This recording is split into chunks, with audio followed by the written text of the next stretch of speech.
unlock the power of cluster arrays with the subtitle, Advanced Data Storage with Cluster Arrays in Sheerpower. In this segment, we'll explore how cluster arrays can take your data management to the next level.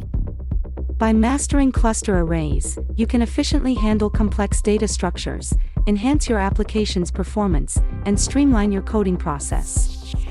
Let's dive into the advanced world of cluster arrays and unlock their potential in Sheerpower. Cluster arrays in Sheerpower contain rows and columns of data, functioning like an in-memory spreadsheet. They are highly useful for storing and manipulating data similar to a spreadsheet and support operations like sorting, including, excluding, and searching. To define a cluster array, you specify the cluster name and the fields it will contain. In this example, we define a student cluster array to hold student information, including their name, age, and grade level. To add data to a cluster array, use the add cluster statement. This adds a new row to the end of the cluster. In this example, we add a new student, Joan Ark, who is 18 years old and in grade level 12. After adding a new row, that row becomes current. You can print the data of the current row directly. Here, we print the details of the student in the current row.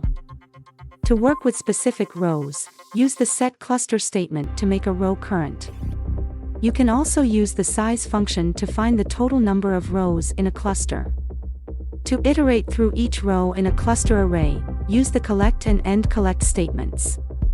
This allows you to perform operations on each row, such as calculating the average age of students.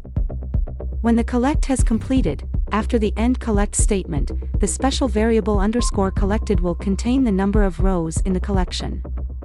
You can sort and filter data in a cluster array using the collect statement along with any number of include, exclude, and sort by statements.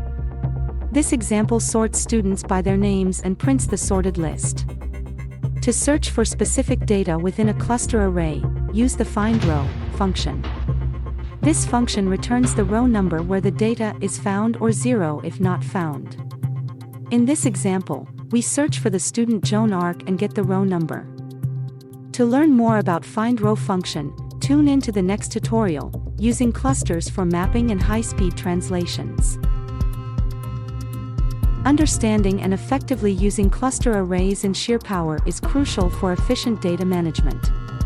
By mastering cluster array definitions, data addition, iteration, sorting, filtering, and searching, you can enhance the functionality and performance of your applications.